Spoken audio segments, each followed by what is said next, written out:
know I look at this room, a lot of these people in this room plan events, and probably those stories kind of sent shivers up their spine. So I appreciate, you told us you were going to do some untold stories, so I appreciate all the untold stories there and what Kismet meant to you. Do you want to just take Q&A? Yeah. And we can pull, you want to pull 2 chairs up here? Okay.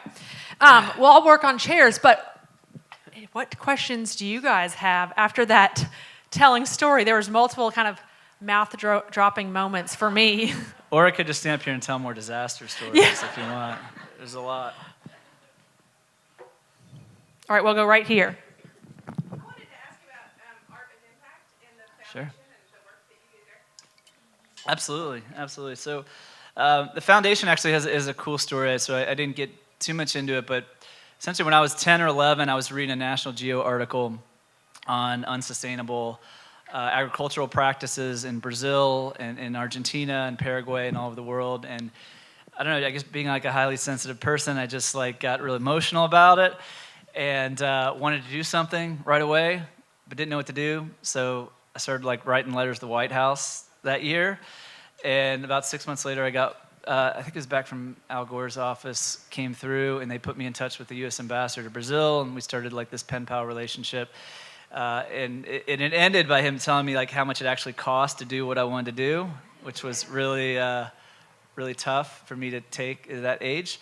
But when then I finally had enough money to actually do something, I did, and I went back to that vision, and then we worked in Brazil. Actually, this company, I'm drinking their tea.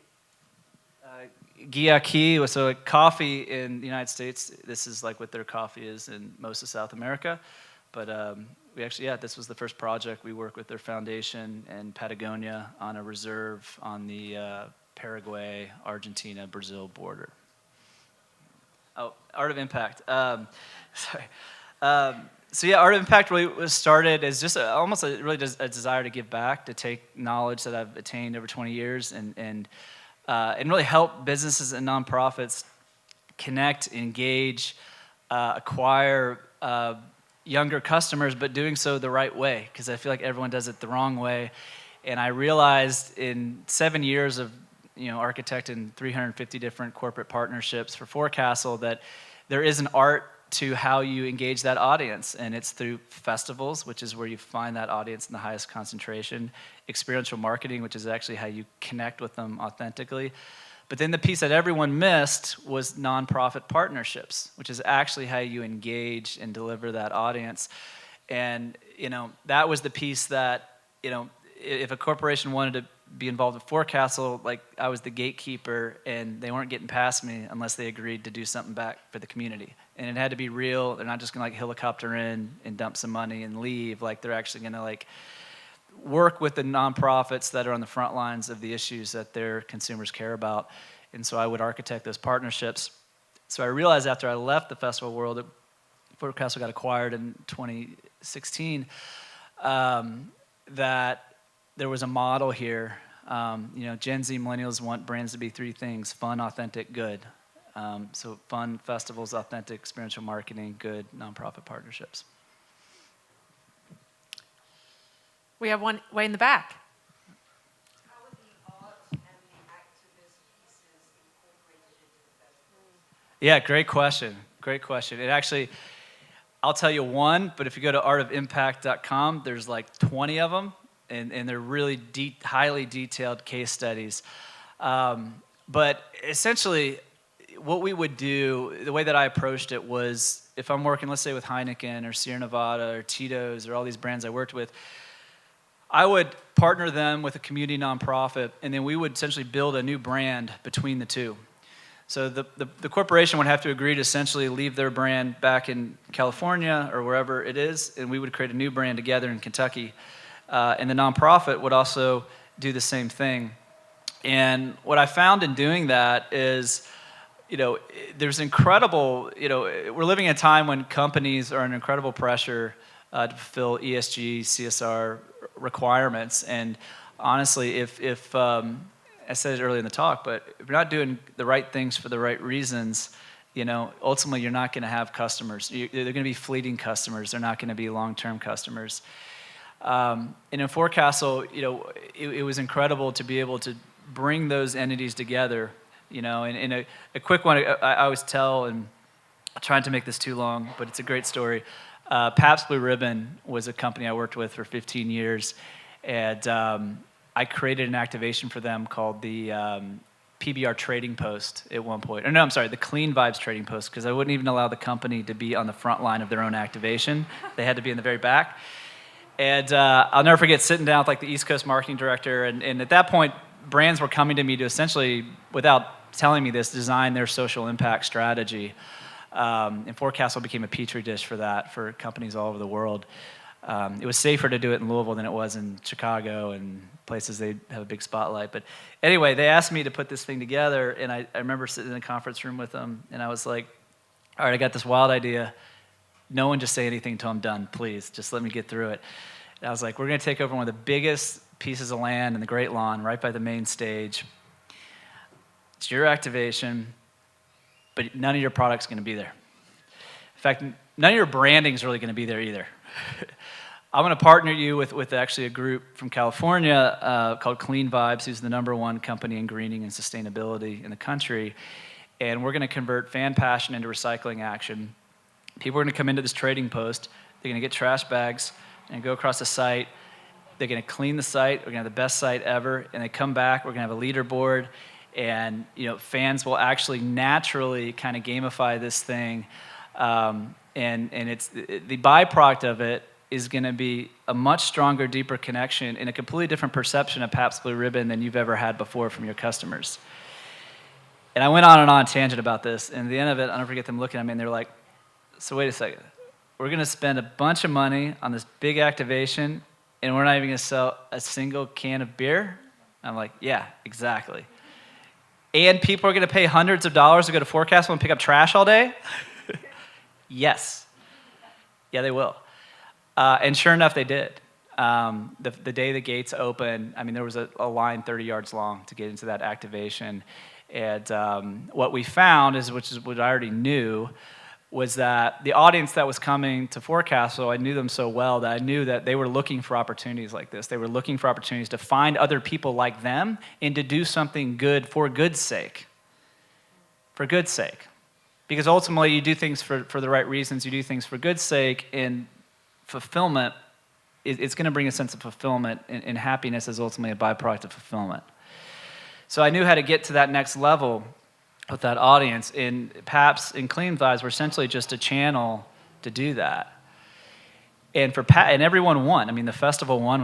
We went from unranked to #2 in the United States in waste diversion over 3 years of doing this program.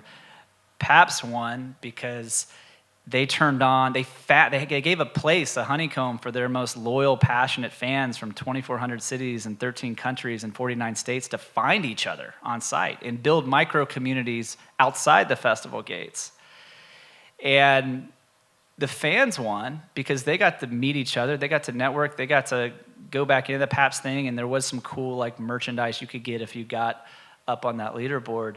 But they found each other. They found each other, and those communities became so strong, and they would meet back up there the following year from all over the world.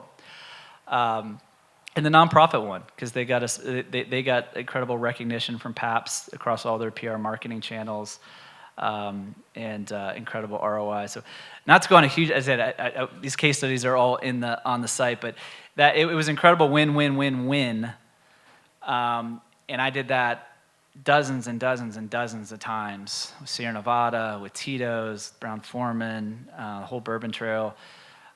So it works, it works, but it's got to be for the right reasons, and the brand has to be willing to take a step back and put a nonprofit up front. We'll go right here. Yep. Biggest piece of advice to someone looking to get their foot in the door in the music industry? Whew.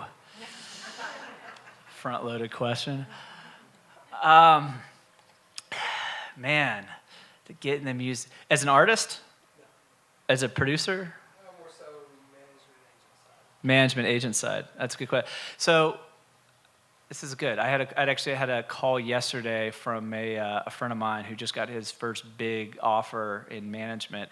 And the way that he did it is he found some local talent And again, like me, he didn't have any education or anything in doing that, but he helped them accomplish, their goals quarterly, annually, and grew trust. Ultimately, management's about trust, but grew that trust with them. And as their audience grew little by little, he literally got a call on Monday this week from a bigger management firm saying, we've been watching. We've been watching, and we want to sign you to our management company. We want to give you a full-time job at our company and help your artists. So I think you got to kind of have that eye, I think, for talent on the management side. I think that's the first thing. But the most important thing is developing that talent. I'm a big college basketball, football fan, and I always look at it's all about developing talent. You can take 2-star talent and get 5-star culture, 5-star effort. So I think it's the same thing with artists, for sure. We'll take one last one right here. Yeah. Yeah, so I know you mentioned being a college dropout, and I'm about to drop out full-time to pursue music, and I am Dun, dun, dun. freaking out.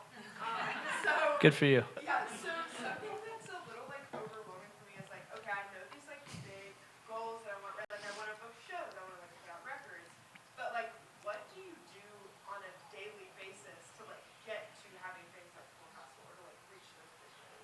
Yeah. What's your daily life like? Yeah, great question. Daily life now or daily life when I first dropped out of school? You don't want to hear about my daily life when I first dropped out of school, because it was, I think I was living on $5,000 a year, in the West End of Louisville. I think it also, I always say it's 1% vision and 99% execution. So I think it's just a matter of first off having a vision, and that doesn't very few people like Elon Musk just come up with things that 8 billion people on the planet haven't come up with before. So when I say vision, I don't always mean that you have to come up with something that no one else has ever thought of before. A lot of times it's looking at things that have been done in other countries or other places, and what could that be in Lexington, or like Forecastle, there was tons and tons of music and art festivals, but no one had added that third component to it, That's what turned the flywheel 15 degrees past where it had been. And a lot of times what you find in entrepreneurship is that it isn't big, bold, innovative ideas. It's ideas that are already there that someone just takes 15 degrees notch to the right, So I think, there's probably 8 or 10 different things you can kind of look to, but it's ultimately, it comes down to the intersection of passion and skill. You gotta have those things, and you gotta find what's in the middle of those things. And you have to feel it more than you think it, if that makes sense. Because today, in our day and age, we're way up in our own heads, way too much. We think too much, we feel too little. And you really got to feel it, And when you do it, then you start, everything in this world is it's goals, strategies, tactics, and tactical considerations. So I always find that vision, and I build out a strategy canvas, I call it, around it. It's a stupid Harvard term. But it is just, what's the goal, what's the strategy, what's the tactics, what's the tactical considerations. And with that, that's how everything grows. All right, I have one last question, then we're going to wrap. Because today's Earth Day, I don't want to pass this opportunity up.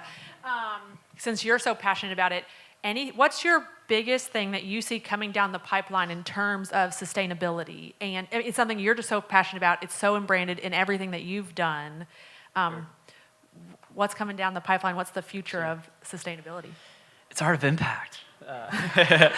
I'm not being that facetious. I do believe to save the world, it is going to be corporations and nonprofits coming together, giving up power to create something new and impactful in the middle. I really believe it's the only way. We're definitely not getting it done politically. We're way too polarized of a country. You see that. I was about the Disney thing earlier. It's just insane. So I've seen it work. I've seen it work. I've seen how incredible it can be when you have a powerful corporation and a small community nonprofit, and they both come together for the right reasons. Incredible things can happen. So I've spent my life trying to make those things happen, and now I have a company that gets to do it every day inside festivals, which is super exciting. But I really believe that's what it comes down to. I would say businesses need to think more like nonprofits, and nonprofits need to think more like businesses. Well, thank you so much. Everyone give JK a round of applause.